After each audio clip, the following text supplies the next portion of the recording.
were first recognizing the need for help, it was not only for my parents but also to relieve my sister of the burden of having to be a primary caregiver when she couldn't really be a primary caregiver. And that's extremely stressful, and that's what lots of families are going through. And so the first step is making the contact and saying, well, what kind of services do people have? And I think most of the time the first questions are financial. That's natural. If you can't afford it, you don't even start the conversation. But then it's a lot of like, well, are these people trained, or how often do they come, or are they there all the time, or are there options? And I think as my sister and I began to understand that, and our brothers, that it was like, oh, this is exactly what we need, where there's some flexibility. And even like at the beginning, Cindy said, if this isn't working this way, well, just let us know and we'll adjust it. We'll either adjust the personnel or we'll schedule it differently, whatever you need to do. So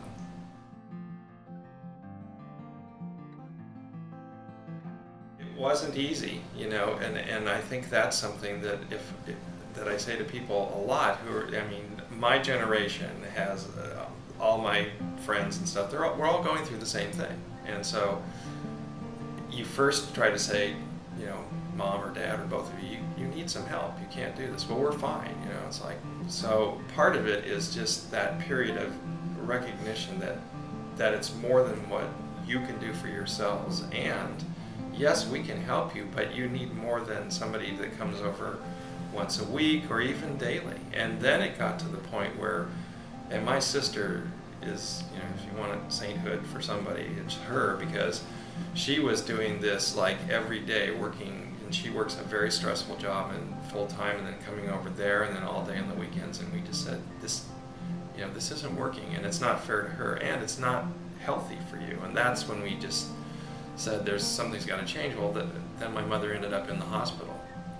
She had pneumonia. She had her kidneys were failing. She had kidney failure. She had congestive heart failure, severe edema. That's not something where I'll be better, in a couple days. And I think that was the issue too, is when the person themselves doesn't recognize their state of health and their state of need, then you're going to need someone to reflect that back to you. And that's really hard when you want to be independent and you don't want help. Not that they're ungrateful. It's not that at all. It's just like, we need to be independent. This at all, doesn't want anybody in his house, doesn't, so he's that classic, we can do it. And Cindy said, I think I have the perfect person.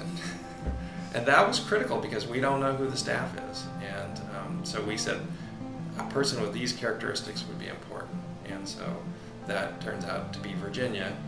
And she is truly a gift from God. She's amazing in the sense that she knows how to be present when mom needs her, but she also knows how to just sort of fade into the background, and she's just so caring, and that's really obvious.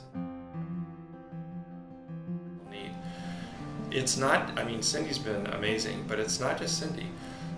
So Renee, who runs the staffing group and mans the phones and does all that stuff, like if anything's coming up, if he knows in advance, he calls me before it happens, which is like a very rare thing, but totally appreciated, because then we know, some things are going to change. And if I can talk to mom and dad first, then I can work with you guys to make that happen. It requires somebody who's conscious of that in the first place to call me and say, hey, this is coming up. And I think that that's what makes you guys different. I knew from the phone call, it was like, some people are like, when can we be there? When can we get started? It wasn't like that at all. It's like, well, what is your need? And it was like an interview on the phone. That told me something right away about the company. It was like, every time it's like, oh, she's my angel. She takes care of me. And she does. So I don't think you could ask for more than that, ever. It's nice when you have one person who you can count on. But then what happens if that person isn't available? And nobody's available, 24/7 their whole life. It's like people have days off and situations occur. So you want to feel like, well, that's all right. I'll call and somebody will make it work. And that is part of a team. lots of years I was a school principal before I did what I did. I was a district administrator. You know when an organization is working with high functionality or dysfunctional. You know very quickly. So it's where the boots hit the ground, and in this case, it's right on target. They'll let me.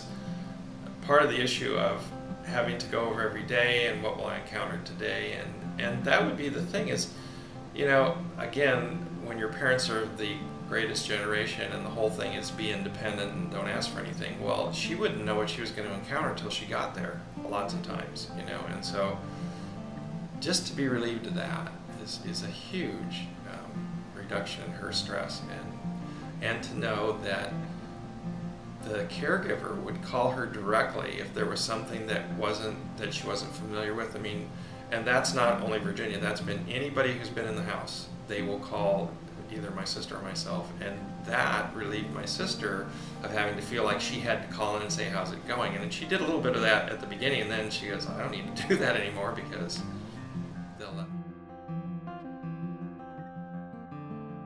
It's everything that we would have hoped for and didn't know was out there. So you want people who care about your parents, you want people who are good at their job, and you want people who stay with you. And Salus has been all of that for us, and we couldn't ask for more.